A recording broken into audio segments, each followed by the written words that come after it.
Hey guys, Griffin here, and today I want to talk about all the nerfs in Phase 2. If you saw my stream, you'll know it is a lot easier, and with that comes a huge concern, which we'll talk about at the end, so stay tuned. So first, let's go ahead and break down these two instances. So SSC first, the trash packs before and after Hydros have seen significant health loss, making the kill times probably about half. The Colossuses that are spread around the whole instances have less health, however, they still have their mechanics, and those mechanics don't seem nerfed, so be careful and pay attention. Hydros had a health drop of about 10%, but the rest of his mechanics are the same. Because of his health pool being lower, it might be possible for it to be single tanked. For now, our guild is still going to 2-tank him. The Lurker, the water damage is down from 1,000 to 500. So instead of taking those big 1,000 ticks, you're going to take 500, which makes dropping into the water during the spout pretty easy. Spout hits for the same, so you're still going to want to drop in the water, and it adds the ads have much lower health.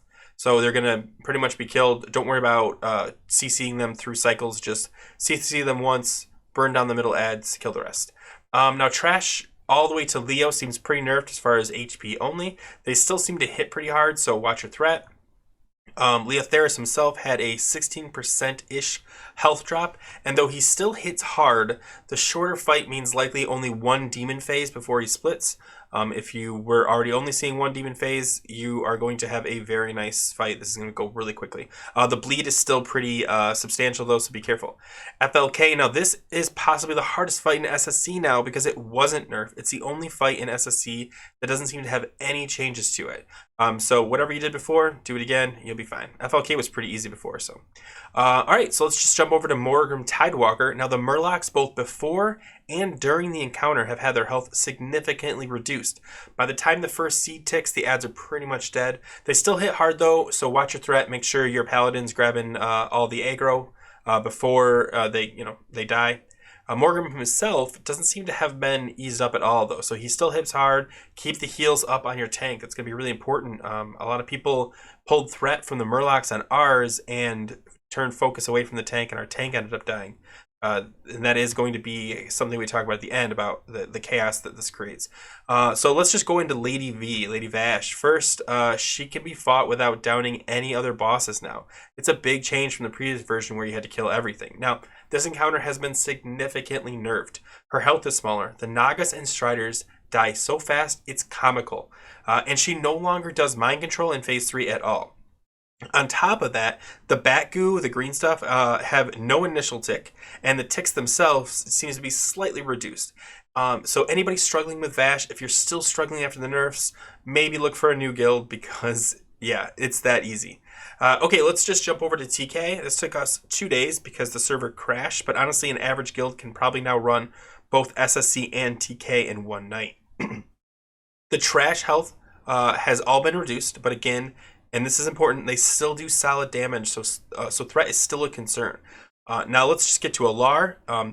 Alar no longer does random directions. She always goes clockwise around the room to the 4 overhangs, and she has less health. The most common strat now is to have a tank waiting at the next stop so she never does the flame buffet. Also, she always spawns an ad on each transition. It's no longer only when she does the cross. So Phase 2, you do not want to stack as opposed to what you did before where you stacked up. Instead, you want to spread out. It's no longer shared damage. The damage is pretty minor, but if you cluster together, you'll all take it. So you want to just spread out. She still does the tank debuff, so you still have to do the tank swap.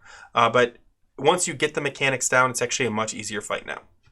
Okay, so let's head over to Void Reaver. The trash to Void Reaver has much less health, and the damage does seem to have been nerfed on their big abilities. They still do the standard damage for their regular abilities, but be careful as you head to here and Solarian, as the gates to KT are now always open, and you can accidentally pull the trash up on the ramp.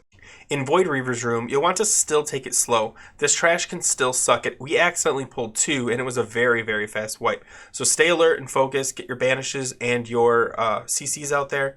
You're going to still need them. So Void Reaver seems about the same. The orbs still do the same damage. This is still the same old fun fight. Enjoy it. So we're going to head over to Solarian, where a lot of changes actually happen.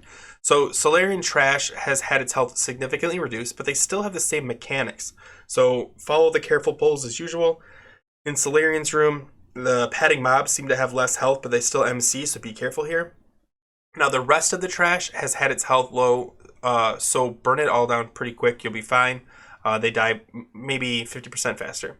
Now Solarian has had its mechanics completely reworked, and this has been causing wipes on raids that have done her hundreds of times. We wiped, I think, at least once. So instead of having people soak the debuff, whoever gets this debuff has to run out and they essentially blow up. And if they are around anyone else, the other people get damaged and fly up in the air, likely dying from the fall damage. This is very similar to Baron Geddon in MC. So just use that mechanic. If you get the debuff, run away from everyone, blow up, and then come back. Now the DBM itself, or TEMS if you're using TEMS, whichever at the time wasn't updated for us to work, so we had to call it out, and it caused a couple people to not hear their names or not move quickly. So get ready for a few wipes. She stops doing bombs in Void phase, so once you see the Void, it's pretty much a win. Okay, all we have left is KT, the final boss. Now his lieutenants are now a joke. Just as I predicted, the mobs die so fast, it's hard to ensure positioning. The caster melts in seconds. The weapons seem to have less health, but still just as lethal, so easy on your AoE pumpers, you don't want to pull them into the pack. Now once you get to KT, he still MCs, he still has Phoenixes, but the health of both the Phoenix and the Egg are significantly lower, dying in a matter of seconds if you focus them. Barriers seem easier to destroy, but that might just be due to the eggs being a non-issue. He still does flame patches, and they still do decent damage, so you can't just space out, you still have to focus. But his health is lower, so he dies much quicker, and that's it. Now, the last and probably most important thing I want to discuss is it being too easy. And I've mentioned this, stay focused, stay focused, stay focused throughout the whole thing. Your guild is likely going to be over eager or less patient and face pull or over aggro, forget or ignore mechanics that will cause needless wipes. It happens to the worst guilds and it happens to the best guilds. Just maintain focus. It sounds easy, but it is very hard to do. If you could do that though, it'll be an easy loot run for pretty much your whole guild until phase 3. I hope you guys found this helpful, and if you have any questions, throw them in the comments. Feel free to like and subscribe for more TBC content, and as always guys, take care.